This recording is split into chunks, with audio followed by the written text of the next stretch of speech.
আমাৰ flight land কৰাৰ পাছত আমি দিল্লী ইন্দিৰা গান্ধী ইণ্টাৰনেশ্যনেল এয়াৰপৰ্টৰ ভিতৰত গৈ থাক আমাৰ লগত একেলগে অহা ফেমিলি এটাই মাইনাক হেণ্ডশেক কৰিছে, তাইৰ লগত কথা পাতিছে।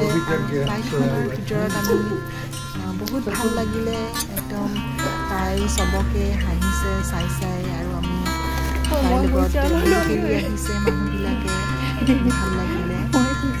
আৰু এয়া এয়াৰপৰ্টৰ ভিতৰত গোটেই ফ্ল'ৰখন কাৰ্পেট কৰা, বৰ ধুনীয়া লাগিছে। আৰু এইফালে আমাকো হুইল চেয়াৰৰ পৰা নমাই বেলেগ হুইল চেয়াৰৰ কাৰণে অপেক্ষা কৰিব লগা হ'ল। এয়া আমি অপেক্ষা কৰি আছোঁ।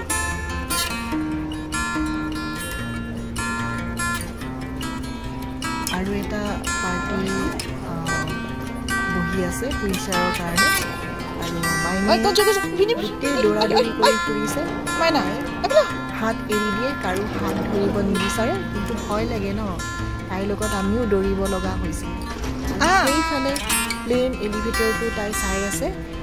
এয়াৰপৰ্টৰ ফ্লাইটৰ পৰা একদম এক্সিটলৈ যাবৰ কাৰণে বহুত দূৰ হয়, তো সেইটো কাৰণে মানুহবিলাকৰ সুবিধাৰ কাৰণে এয়া এলিভেটৰৰ ব্যৱস্থা কৰি দিছে। তো ময়ো অলপ দূৰ এলিভেটৰতে গ'লোঁ আৰু এইফালে মাক হুইল চেয়াৰত লৈ গৈ আছে আৰু পিছে পিছে মই। আগত আকৌ বাইদেউ আৰু ভিনদেউৱে লাগেজ লৈ উঠালে, মাইনাক উঠাই লৈছে আৰু আমি এতিয়া এয়াৰপৰ্টৰ বাহিৰলৈ আমি গৈ আছোঁ। এয়াৰপৰ্টটো বৰ ধুনীয়া, ভাল লাগিলে। আগতেও দিল্লীলৈ আহিছোঁ, কিন্তু এনেকৈ নাছিলোঁ।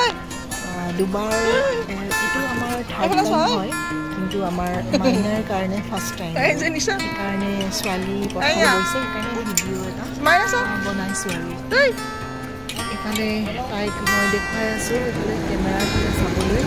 এতিয়া আমি চবেই কৰিবৰ কাৰণে গৈ আছোঁ। আমাৰ মাৰ লগত যি ফিল্টাৰ আহিছে, আহিছে আৰু